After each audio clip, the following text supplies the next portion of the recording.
Вся работа по практической организации восстания проходила под непосредственным руководством председателя Петроградского совета товарища Троцкого. Можно с уверенностью сказать, что быстрым переходом гарнизона на сторону Совета и умелой постановкой работы военно-революционного комитета партия обязана прежде всего и главным образом товарищу Троцкому. Товарищи Антонов и Подвойский были главными помощниками товарища Троцкого. 7 ноября 1917 года рабочий класс под руководством большевиков взял власть в свои руки. Товарищи, более 100 лет назад свершилась Великая Русская революция. И сегодня мы, коллектив канала «Перемен», расскажем о предпосылках и ходе действий пролетарской революции в России. Подпишитесь на наш канал в Телеграме. Тут вы сможете читать наши статьи, исторические разборы и видеть записи о выходе новых роликов на YouTube-канале. Также вы можете общаться с нами и другими подписчиками. QR-код на экране, ссылка в описании. Товарищи, рабочая крестьянская революция, о необходимости которой все время говорили большевики, совершилась!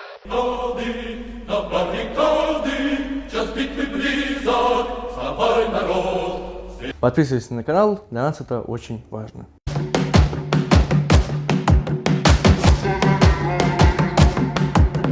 Революция 1905-1907 годов была вызвана внутренними причинами. Самая главная причина – это аграрный вопрос. Не менее важным был рабочий вопрос, бедственное положение рабочих.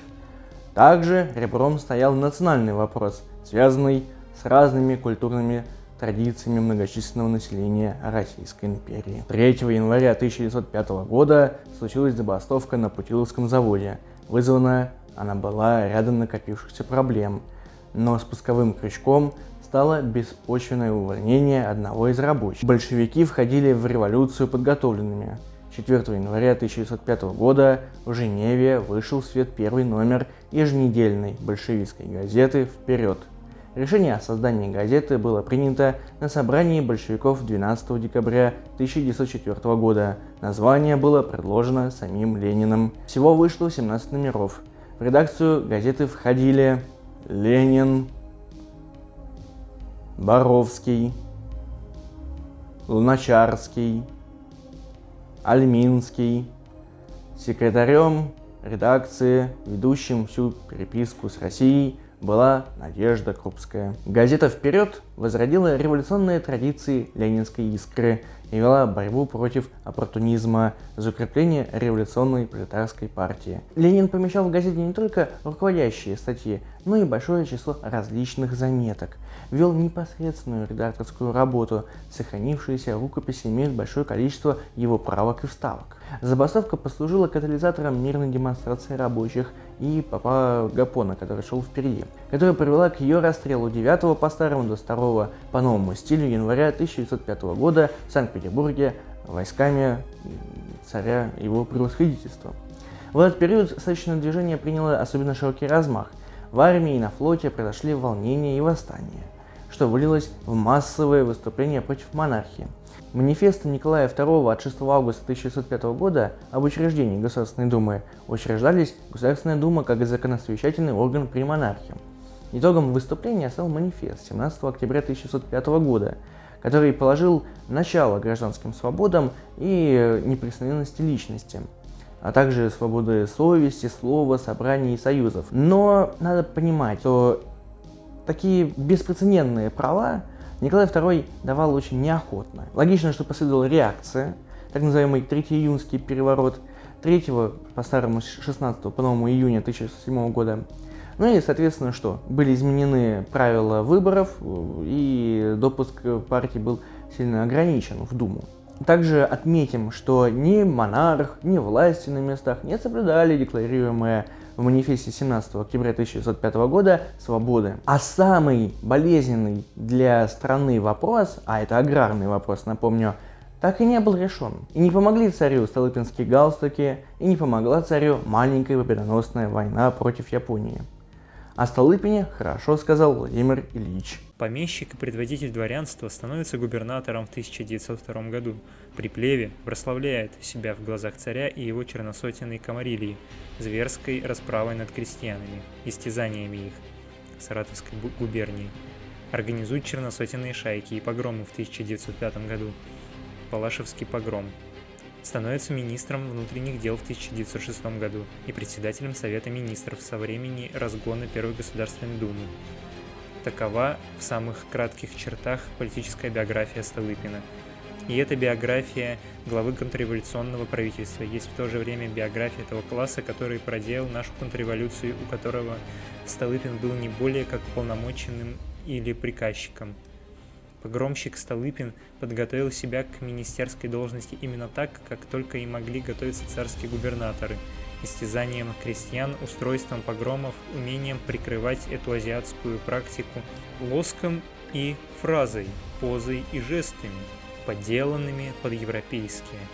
Никакая большая работа немыслима без интуиции, то есть без того подсознательного чутья, которое благодаря теоретической и практической работе может развиться и обогатиться, но которое должно быть заложено в самой природе. Ни теоретическое образование, ни практическая рутина не могут заменить политического глазомера, который позволяет разобраться в обстановке, оценить ее в целом и предвидеть ее дальнейшее развитие. Решающее значение приобретает эта способность в периоды крутых сдвигов и переломов, то есть в условиях революции. События 1905 года скрыли немалое количество таких людей в большевистской организации. В жизни России революция 1905 года была генеральной репетицией революции 1917 года.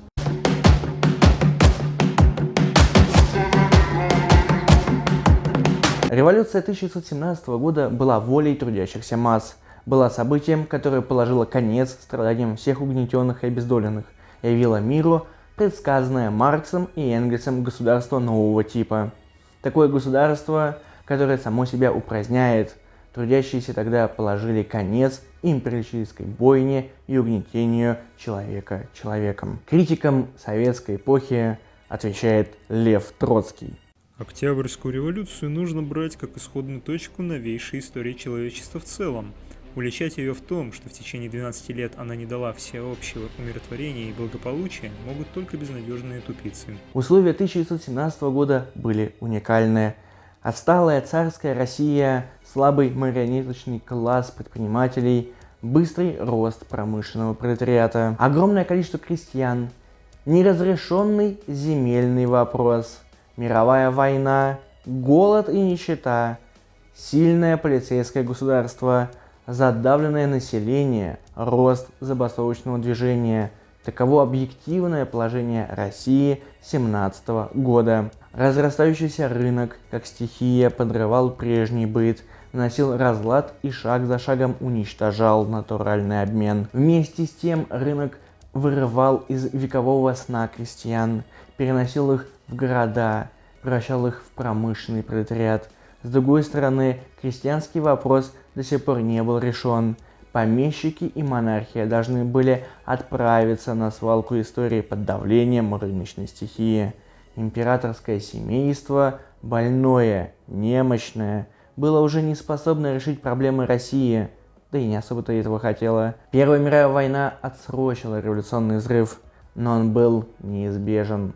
В России должны были быть решены буржуазные, антицарские, антифеодальные и демократические задачи. Кто их будет решать? Возникла удивительная ситуация. Монархия явно противится, она не хочет терять свои привилегии. Буржуазия хочет, но не может. Крестьяне не обладают собственной политической инициативой. Остается только рабочий класс. Именно он и должен был решить задачи буржуазной революции. Практика это подтвердила. В первые дни февральской революции рабочие были движущей силой, за ними тянулась армия, то есть крестьяне.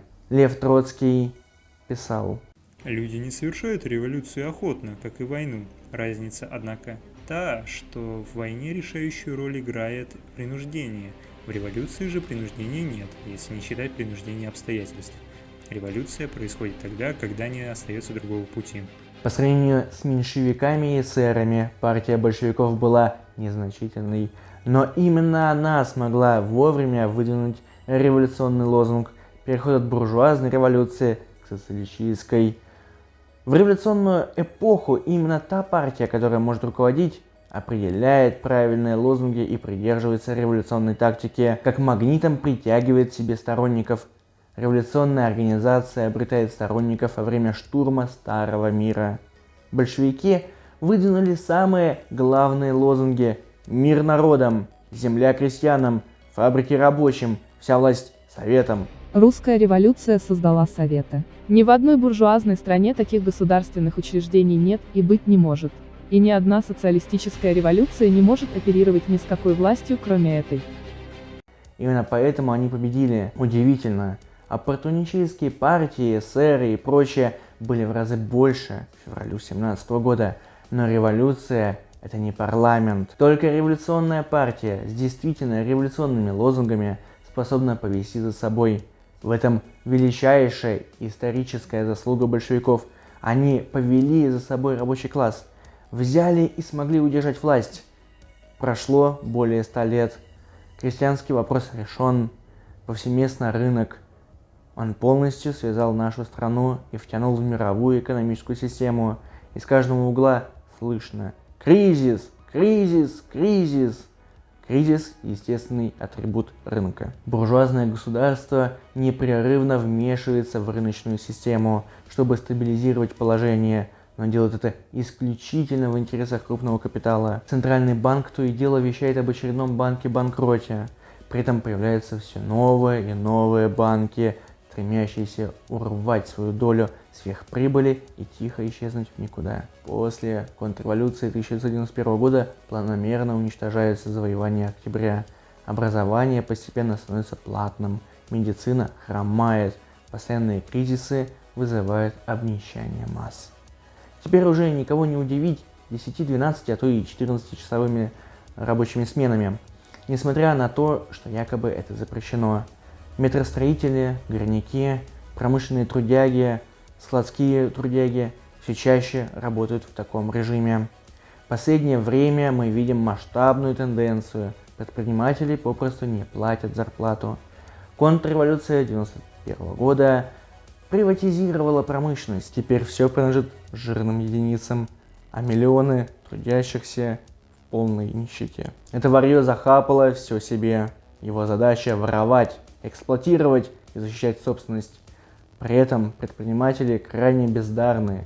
Все, за что они берутся, разваливается. Все, что они могут, это воровать и разваливать. Контрреволюция 1991 года под знаменем демократии привела к власти жаждущих обогащения дельцов. И теперь, когда обман стал очевиден, нам говорят, что не нужна демократия, не нужен социализм, а нужна монархия. Кумовство достигло страшнейших размеров.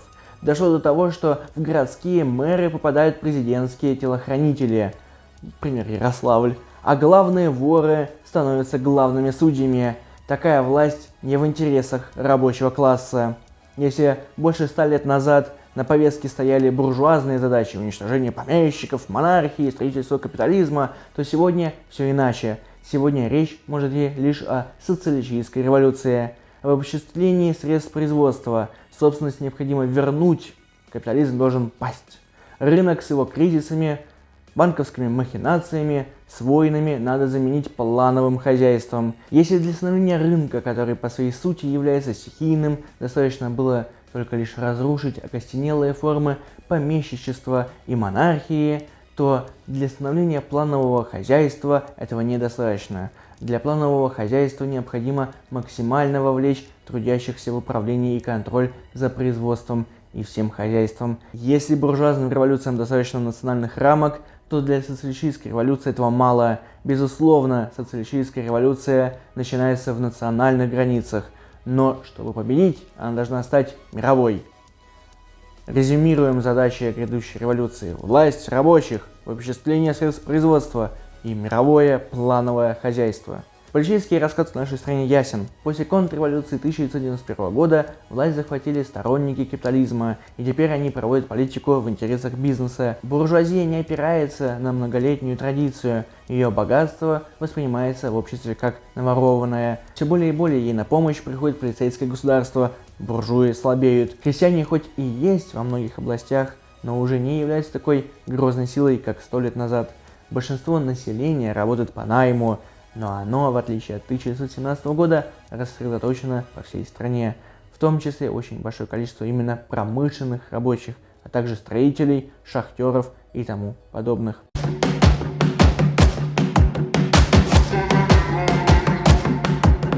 Многими завоеваниями октября мы пользуемся до сих пор. Это и бесплатная медицина, и бесплатное образование, и пенсионная система, хотя верхи все сильнее стараются их отнять. Кризис старой системы обостряется с каждым днем, падает уровень жизни, не прекращаются военные конфликты, урезаются права, прививается ненависть к людям других наций и культур. В свете этого рабочие всего мира должны оглянуться назад и вспомнить, как нужно бороться с так называемым произволом властей. Революция для рабочих и крестьян долгое время была лишь мечтой, слабой надеждой, виднеющейся над горизонтом. Гнет, эксплуатация, война были и есть вечными спутниками капиталистического мира, в котором все принадлежит кучке богатеев, считающих себя хозяевами жизни. Из поколения в поколение народы всего мира находились под пятой капитала, в тяжелейших условиях жизни, в голоде, в холоде и в невежестве, пока наконец 7 ноября, более 100 лет назад, рабочие и крестьяне России не объединились под красным знаменем и взяли всю полноту власти в свои руки. Конечно же, правящий класс никогда бы так просто не отдал Воронова.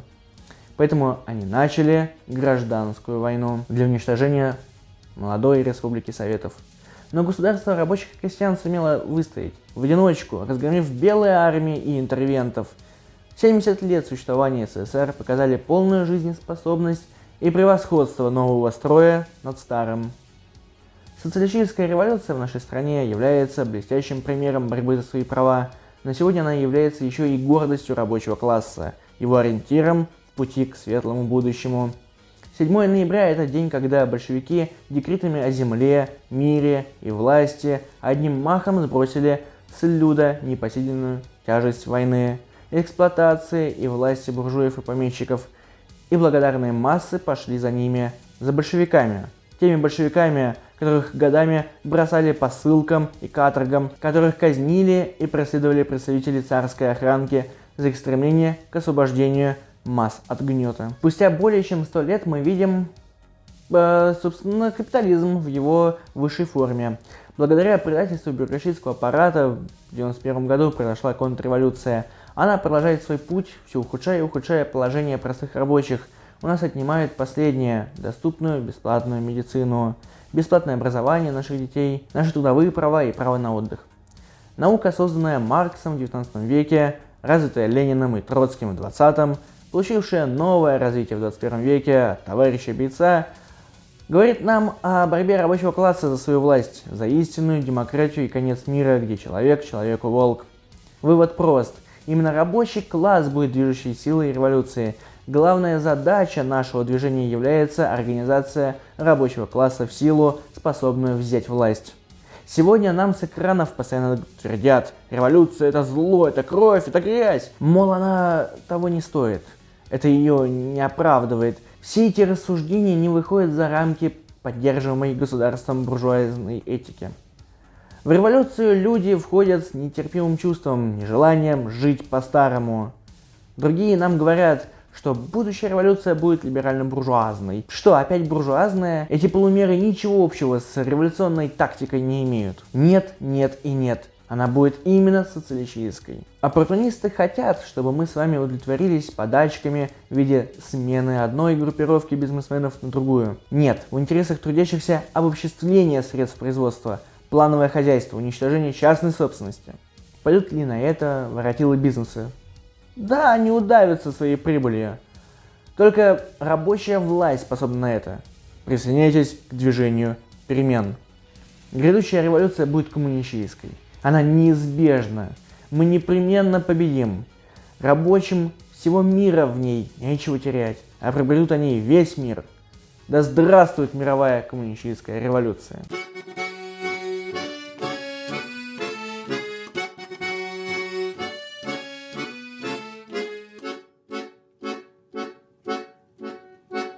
Стелет ночь густые тени, но не спит гарнист в полку. Завещал товарищ Ленин быть солдату на чеку. Завещал врагам на горе, как гласит устава речь, и на суше, и на море революцию беречь.